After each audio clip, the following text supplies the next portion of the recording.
Kishanganj Lok Sabha seat हमेशा से एक चर्चित सीट माना जाता है, जहां मुसलमान बहुसंख्यक है। यहां करीब 68% मुस्लिम आबादी है। दोस्तों, मैं रेहान और आप देख रहे हैं RBN live news. RBN live news में आपका स्वागत है। दोस्तों, आपने अगर अभी तक मेरा चैनल को सब्सक्राइब नहीं किए हैं तो सब्सक्राइब कर लीजिए। आज तारीख हो चुका है 17 मार्च 2024। आज की बहुत बड़ी खबर सामने आ रही है। इससे पहले एक नजर सुर्खियों पर। राजस्थान की 25 सीट पर 2 चरणों में मतदान। जयपुर सहित 12 सीटों पर 19 अप्रैल को, जोधपुर समेत 13 सीटों पर 26 अप्रैल को वोटिंग।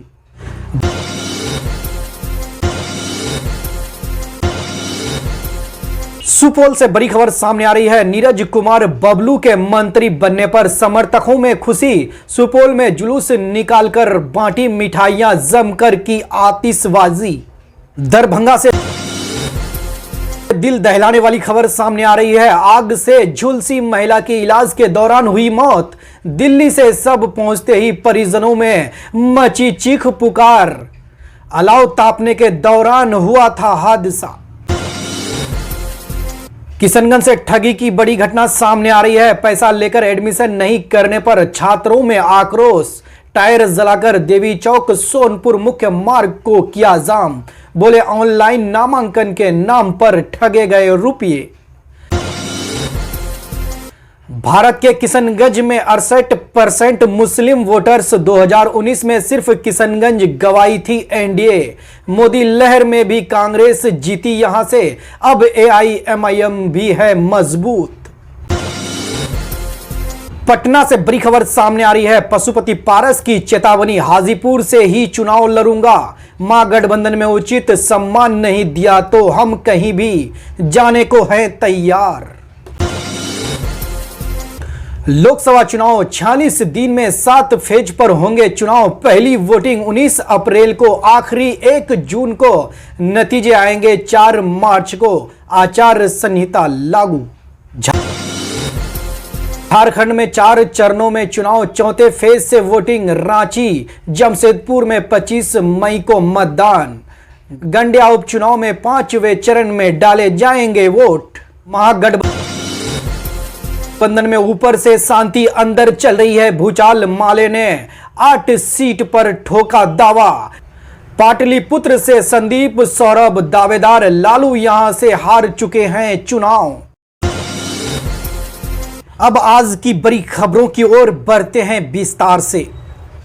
किशनगंज को देश का सबसे ज्यादा माने जाने वाला सीट माना जाता है। यह इलाका देश के लिए काफी महत्वपूर्ण है। बिहार का एकमात्र जिला है जहां मुसलमान बहुसंख्यक है। यहां करीब 68% मुस्लिम आबादी है। वहीं करीब 32% हिंदू और अन्य की आबादी है। 2019 में सिर्फ इस सीट पर एनडीए को हार मिली थी। आपको बताता चलूं, 2014 के मोदी लहर में भी यह सीट एनडीए नहीं जीत पाई थी। 2019 में इस सीट पर एआईएमआईएम के अख्तरुल ईमान ने कांग्रेस और एनडीए के उम्मीदवार को कड़ी टक्कर दी थी। इस बार सबसे पहले एआईएमआईएम ने यहां से उम्मीदवार की घोषणा की है। पार्टी ने अख्तरुल ईमान को ही प्रत्याशी बनाया है। किशनगंज का क्षेत्रफल करीब 1884 किलोमीटर है। इसमें नेपाल से इसकी 114 किलोमीटर लंबी सीमा लगती है। बांग्लादेश की सीमा भी मात्र 15 किमी की दूरी पर है। पड़ोसी राज्य पश्चिम बंगाल से 2 तरफ इसकी सीमा लगती है।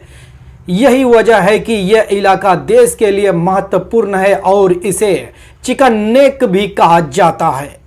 किशनगंज लोकसभा में 16 लाख वोटर हैं। इनमें 68% मुस्लिम वोटर्स, हिंदू करीब 31% और अन्य 0.34% है। किशनगंज लोकसभा सीट परंपरागत रूप से विपक्षी दल खासकर कांग्रेस की सीट रही है। यहां 2009, 2014 और 2019 में कांग्रेस को ही जीत मिली। फिलहाल यहां से सांसद डॉक्टर मोहम्मद जावेद आजाद हैं। किशनगंज लोकसभा में 6 विधानसभा सीट है। किशनगंज सीट को एआईएमआईएम का भी गढ़ माना जाता है। यहां से खुद AIMIM के बिहार प्रदेश अध्यक्ष अख्तरुल ईमान लोकसभा का चुनाव लड़ रहे हैं। किशनगंज लोकसभा में किशनगंज और पूर्णिया जिला मिलकर 6 विधानसभा सीट है। इसमें किशनगंज जिले के 4 विधानसभा सीट किशनगंज, कोचाधामन, ठाकुरगंज और बहादुरगंज शामिल है। इसके अलावा पूर्णिया जिले के वैसी और अमोर विधानसभा सीट इसमें आ जाती है। भाजपा सिर्फ 1999 में जीत पाई थी किशनगंज सीट। किशनगंज लोकसभा सीट हमेशा से भाजपा विरोधी दलों की सीट रही है। यहां से MJ अकबर, बाबरी मस्जिद एक्शन कमेटी के सैयद साहबुद्दीन बाहुबली, मोहम्मद तस्लीमुद्दीन चुनाव जीत चुके हैं। 1952 से लेकर अब तक सिर्फ 1999 में त्रिकोणीय संघर्ष हुआ है। इसमें भाजपा के सैयद शाहनवाज हुसैन पहली बार चुनाव जीते थे, फिर भाजपा सरकार में मंत्री बने थे। बिहार में एकमात्र इलाका जहां किशनगंज का इलाका जूट की खेती के लिए जाना जाता है, लेकिन जूट मिल नहीं खुलने से धीरे धीरे किसान जूट की खेती करना छोड़ दिए। इसके अलावा यहां बिहार का एकमात्र इलाका है जहां चाय के बागान भी है। यहां करीब 10,000 हेक्टेयर में चाय के बागान है। केले और अनानस भी यहां बड़े पैमाने पर पैदा किया जाता है। किशनगंज जिले में सोनपुर के बाद सबसे बड़ा खगरा मेला लगता है, जो कभी एशिया के सबसे बड़े पशु मेला के रूप में प्रसिद्ध था। भाजपा के जिला अध्यक्ष सुशांत गोप ने कहा कि किशनगंज अल्पसंख्यक बहुल्य इलाका है। यहाँ ध्रुवीकरण एक पक्षीय होता है। त्रिकोणीय मुकाबला होने पर एक बार एनडीए कैंडिडेट की जीत हुई थी। वहीं कांग्रेस के जिला अध्यक्ष इमाम अली चिंटू ने दावा किया है कि इस बार भी कांग्रेस के उम्मीदवार की ही जीत होगी। बूथ स्तर पर तैयारियां शुरू कर दी गई है।